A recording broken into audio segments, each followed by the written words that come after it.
سڵاو دوای هێرشەکەی بزوتنەوەی حەماس بۆ سەر ئیسرائیل لە 7 ئۆکتۆبەری 2023دا تەلەڤیزیۆنی العەرەبیە چاوپێکەوتنێکی تایبەتیان لەگەڵ خالید مەشعەل کرد.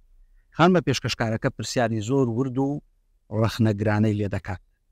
یەکێک لە پرسیارەکان لە دقەی 33دا ئەوەیە کە ئایا هەڵسەنگاندن و پێشبینی خالید مەشعەل چیە بۆ کاردانەوەی ئیسرائیل؟ خالید مەشعەل لە وەڵامدا دەڵێ من محەلیلی عسکەری نیم. دوای ئەوەی لە یوتیوب دانرا ئەو ڤیدیۆیە نزیکەی 25,000 کۆمنتی بۆ چووە. بەشێکی زۆری کۆمنتەکان ڕەخنە لە کچەکە دەگرن و پێیان وایە پشتیوانی ئیسرائیلە. چیوا لە ئێمە دەکا کاتێک بە چاوی ڕەخنەگرانە پرسیار دەکەین و لە شتێک دەکۆڵینەوە بە دوژمن و نارمان لە قەڵم دەدەن. بۆ زانینی زیاتری ئەو بابەتە فەرمون لە درێژەدا لەگەڵمان بن.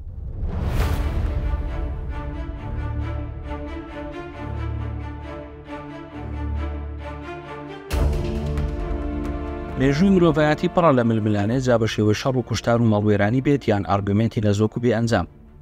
لە سەرەتای شەڕی حەماس و ئیسرائیلەوە پڕشکی ئاگرەکە گەیشتە کوردستان. هەندێک هێرشەکەی حەماسیان بە هەڵە دەزانی و لای هەندێک کارێکی ئازایانە بوو. تا ئێستا نزیکەی 40,000 فەڵەستینی کوژراون و دەیان هەزار بریندار و ئاورە و مەڵوێران هەن.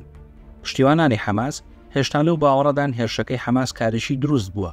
سپانلەرێک وا دەکات هێشتا یەکێک هێرشەکەی حەماس بە کارێکی دروست بزانێت.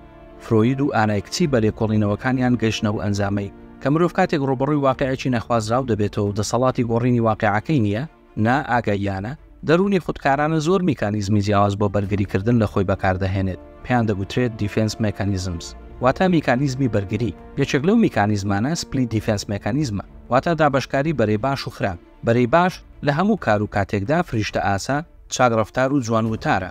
بەرە خراپەکە شەیتان ئاسا خراپڕەفتار و وتارە. ئەو مرۆڤانەی دەروونیانە و میکانیزمە بەکاردەهێنن بە هیچ شێوەیەک ناتوانن هەڵەی خۆیان و ئەولایەن و گروپانە ببینن کە پشتیوانیان دەکەن. تەنها هەڵە و تاوانی لایەنە نایار دوژەکانیان دەبینن. بۆیە بۆ هەمان ڕەفتار و هەڵوێست بۆ چوونیان بە گوێرەی ئەوە دەگۆڕێت کە چێ کارەکەی بەرامبەر چێ ئەنجام داوە. ڕەنگە یەکێک هێرشی 7 ئۆکتۆبەر بەڕاست بزانێت بەڵام بەهۆی کوژرانی پۆلیسێک لە تورکیا پارتی کرێکاران بە هەڵە هۆکاری تێکچوونی پرۆسەی ئاشتی و هێرشەکانی تورکیا بزانێت. ڕەنگە یەکێکی دیکە حەماس بە هەڵە بزانێت بەڵام پارتی کرێکاران هەمان کار بکاتەوە بەڕاستی بزانێت. ئەو مرۆڤانەی دەروونیان ئەو میکانیزمە بۆ بەرگری بەکاردەهێنێت وا دەزانن حقیقەت و ڕاستی چێڕەها دەبینن. بۆیە زەحمەتە ڕایەکی پێچاوانەی تێڕوانینی خۆیان قبوڵ بکەن. بەبێ ئەوەی ئاگایان لێبێت لە کاتی موناقەشەدا دەکەونە هەڵەی لۆجیکیەوە. ئەستەمە لە واقع بگەن خۆیان و دۆست و نایارەکانیان ناناسن. ئەو مرۆڤانەی ئەو میکانیزمە بەکاردەهێنن دەکرێت مرۆڤی دەسەڵاتدار و خاوەن هێز بن. بۆ نمونە سەڵدام کاتێک لە قەفەسی تۆمەتدایە هێشتا دەرونی هەڵی دەخەڵەتێنێت و بەرگری دەکات. ناتوانێت دان بە دۆڕانی شەڕەکەدا بنێت. دەڵێت عێراق و سوپاکەی بەبێ فڕۆکە توانیان 20 ڕۆژ دژی ئەو وڵاتانە هێرشیان کردە سەر بجەنگن. العراق وجيش العراق من غير ولا طائرة واحدة طارت بالجو طبقا لأوامره قاتل 20 يوم. فمن بالعالم يقاتل الدول التي جاءت إلى العراق 20 يوم؟ چێ هەیە لە جیهاندا بتوانێت 20 ڕۆژ دژی ئەو وڵاتانە بجەنجێت؟ هەڵەی لۆجیکی سەدام لێرەدا ڕەنگە زۆر کەسی دیکەش هەڵبخەڵەتێنێت بەڵام بە پرسیارێک دەتوانرێت هەڵەی ئەو ئەرگومنتە ڕوون بکرێتەوە. ئایا وڵاتێک بتوانێت هەر 20 ڕۆژ بەرگری بکات دواتر داگیر بکرێت و سوپاکەی هەڵبوەشێتەوە ئەو 20 ڕۆژەی بەسەرکەوتن بۆ هەژمار دەکرێت؟ لە ئارگومنتێکدا یەکێک تێکشکانی 160 دەبابەی ئیسرائیلی دەکردە بەڵگەی سەرکەوتنی حەماس. یەکێکی دیکە لە کۆڕێکدا دەڵێت ئیسرائیل و ئەمریکا و ئەڵمانیا و فەڕەنسا و بەریتانیا پێکەوە دژی حەماس دەجەنگن وەک ئاماژەیەک بۆ سەرکەوتنی حەماس باسی دەکرد. ئەوە تەنها دوو نمونەن لە هەڵەی لۆجیکی سترۆمان فۆڵەسی.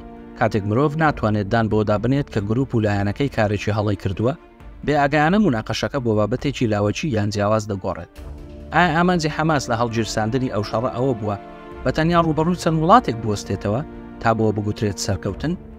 یان ئامانجی ئەوە بوو لە بەرامبەر ئەو هەموو خەسارەتە جیاری و مادیەی فەڵەستینیەکان چەند سەد دەبابەیەکی ئیسرائیل بشکێنێت تا بۆ بگوترێت سەرکەوتن؟